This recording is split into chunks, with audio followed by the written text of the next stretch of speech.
Previously on Ruby T Pokemon's perfectly edited and very well made version of Emerald Randomiser Nuzlocke, we watched a man chase a bird around his living room for some reason. We tried to go to the toilet in these people's house. It didn't work. They didn't let us. They didn't talk to us. And we got kind of sad about it. We very nearly ruined this man's marriage, but we didn't quite, so that's good. And we took a lovely bath with these old ladies. Luckily that didn't end badly at all. And tonight, will we secure the deal of the century? Will we trade a Togetic that we don't have for a Cascoon that we don't want? Only way to find out is to continue watching this episode of Ruby T Pokemon Nuzlocke. Will we ever be caught up by the authorities who are clearly letting a very young child walk around an active volcano near a supermassive legendary Pokemon that's extremely dangerous? Only way to find out is to carry on watching. And finally, will I be quiet long enough for the actual episode to start and find out what actually happens this time? Stay tuned to find out on this very well-made episode of Ruby T Nuzlocke. Hey everybody, welcome back to my channel. My name is Sam, aka Ruby T, and this is, as you probably have already gathered, episode 9 of our Pokemon Emerald Randomiser Nuzlocke. You join me in Lily Cove City, or Lily Cove Town, never remember, where we're heading off to the Team Aqua base, just north of the city in this stupid little cave thing here. But once again, I forgot there's still more I have to do before I do this stupid thing. So we made the long trudge back to Slateport. But it did mean that I could nickname the Pokemon, which I promised I would. So here you go. There are your nicknames, guys, all chosen by you. I hope you enjoy them. And there was obviously one special Pokemon which wasn't on that list, which we've nicknamed here. Our good friend, Ledian. Please do not pick Ledian. Thank you very much. That is all. Anyway, we headed up back towards where we needed to be to go and take on the next stage of this journey, which is not Team Aqua, because I forget we're playing Pokemon Emerald, which means we need to go to this stupid Magma Hideout in the middle of Mount Chimney. So that's what we did. We entered the Magma Hideout. We ran around for a bit until we could get our first encounter. Our first encounter in the Magma Hideout was this Metapod, and I'll be honest with you, it really annoyed me. I couldn't catch it. I tried several times with Pokeballs. It's a stupid Metapod, so I decided, you know what? I don't want you. Get out. No one cares. See you later. Alright, that was done. We carried on making our way through.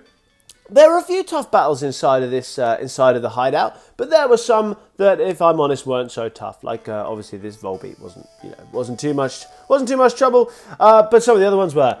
We carried on our way through. We found this nice Primate, which reminds me a little bit of our Heart Gold Nuzlocke. Good old Goku was so good until that last battle at the end. So good.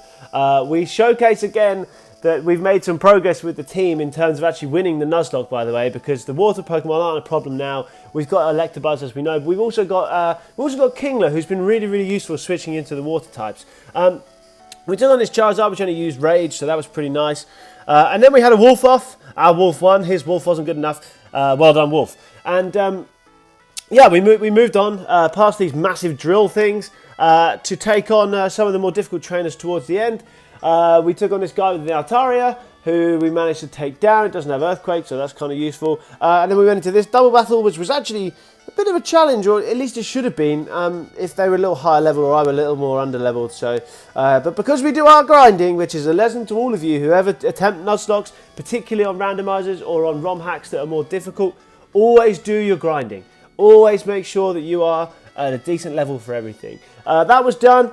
We went and chatted to Maxi. He got annoyed at us about stupid orbs and stupid Groudon. Groudon ran away, and it was time to take on Maxi. This can be a really challenging fight. He was higher level than we were, but thankfully for us, he led off with an Oddish. We switched into Wolf, got paralysed, bad, not very good at all. He used Acid, but obviously can't poison us because we were already paralysed. We whacked it with a Fire Punch, see you later, Oddish. Next up after Oddish was this Sand Slash. Didn't much fancy sticking around to fight that, so I went into Kooky. Kooky took a slash like a champ. If you're British, taking a slash means something very different, by the way, but there we go. And we just kept going with Surf. Cookie's special attack isn't the best thing in the world, but it was good enough to deal with this Sand Slash and its rubbish special defense. So that was done. Last up was this Dugong. I thought about switching out into Electabuzz straight away. Decided not to. Hit it with a Mud Shot. Made sure we lower its speed. Just because sometimes it's best to just make sure that you're going to outspeed, right? Whacked it with another Stomp. Got hit with an Icy Wind. That dropped our speed. Wasn't very keen on that, so I went into Aldrin, figuring we're not going to get hit with anything super effective. He used a Super Potion, so it's even easier for me. Big Thunder Punch, whack, whack, whack. Hit with an Icy Wind. I figured we're still probably going to outspeed because Aldrin's pretty damn fast. And we took out the Dugong, no problems whatsoever. Aldrin good to 37, and we moved on. After taking on Schoolgirl Landon. Anyway, we healed up, we jumped down these fences, and we made the long journey back to Slateport. Chatted to Captain Stern for a while. He waffled on about something or nothing, and then Archie waffled on about something and some absolute rubbish, and then we made the very long journey to Fortree and then on to Lily Cove City. As you'll know, you guys told me I can't have an HM spammer in the team, right? So I can't have someone who's gonna use all the HM moves for me, which means I can only use my party, which means I don't have Fly. I literally don't have Fly. It's so annoying. I have to walk or cycle everywhere. But there we go. We're in the Team Aqua base. Came up against this pretty cool battle right here. Another Venusaur, a Suicune, a Rapidash. Some really strong Pokemon in this one, which was nice. You know, it was kind of cool. And also really helpful for me because it gives me experience. More double battles, took on them, wasn't too much of a problem. Again, those were cool Pokemon. Metagross for Alligator, really putting us to the test this time round. We beat those dudes, and we are on to take on this admin who was a little bit underwhelming. We smashed into Farfetch with the Rock Slide, couple of Drill Pecks, dealt with Gramble, and that was that done. We surfed out to Route 124. Where we were able to catch a new Pokemon. However, it was Nuzleaf, and I accidentally killed it, so we didn't. We took on this easier double battle, and we arrived in Moss Deep City and headed to the Pokemon Center to get some well-earned rest. Well done in the Pokemon Center. We were headed over to the gym to take on the trainers, make our way to take on Tate and Liza. I'll be honest with you guys, I don't know about you. This is the gym battle I've been really worried about. It's the double battle, which are notorious, as I've said to you many times on these runs.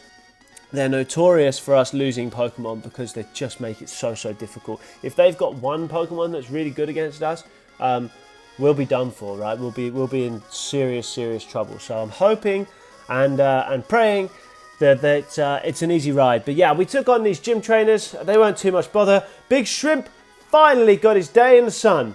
The shrimpiest of shrimps, the strongest of boys. He evolved from Anorith into Armaldo, and that was good enough for me. I decided that all the boys at level 40, that would be enough to take on the gym. So we've got Armaldo at level 40, we've got Aldrin, we've got Wolf, we have got Pewter the Steelix, we have got Dumbo the Donphan, and last but not least we have the Kingler. And it was time for us to take on the gym leaders. Tate and Liza, the only gym leader double battle in this generation. They led off with Mawile and Skiploom, which was pretty nice for us. We hit Skiploom with a Thunder Punch, got Cotton Spored, which wasn't great, really lowering our speed. However, I figured it was a pretty safe sword stance for us to get up here with Armaldo. Mawile Iron Defense, which again, wasn't too much of a problem for us. I decided we could double into that other slot. Skiploom missed a Sleep Powder, which was absolutely clutch for us. We took it down. And in this gen, because the Pokemon come out straight away, we managed to get a shot off on, or we got a chance to get a shot off onto Spoink, which we did. Took down a little bit of its health, definitely put it in KO range from Ancient Power. I decided to use Ancient Power because it might give us that extra, that chance of a boost. It didn't matter anyway. We took out the Spoink pretty comfortably. Mawile Iron Defense again, so we weren't in too much bother. And then out came a Houndoom. It was a question of whose Wolf was better, and there's only one answer to that. We hit that with a Thunder Punch. We then Ancient Powered again, and I decided that there was no use Aldrin being in. He was too slow. He was just going to get risk of if he'd have bitten that slot of power flinching, and I'm not in the mood for that sort of stuff. So we took him out. We took out the Houndoom with a big Ancient Power. Mawile crunched into Wolf. No problem for Big Wolf. Big Wolf's too strong. And we Ancient Powered and Fire Punched the Mawile to seal up the game. So all the worrying in the world over this gym battle, and it turns out, you know what, it wasn't so bad whatsoever. So we take those, I think. We take those. We've got the Mind Badge, and I thought it was just an all-round great episode until I went and looked at this TV. And it just reminded me of Buttercup, who we lost a couple of episodes ago. Why would the name Rated do this to us? How cruel. I'm sorry, Buttercup. I'm sorry. Anyway, here you go. Here's your list. Go and pick your Pokemon. Thanks so much for watching this episode. Please subscribe to the channel if you haven't. Have a great day. Bye-bye.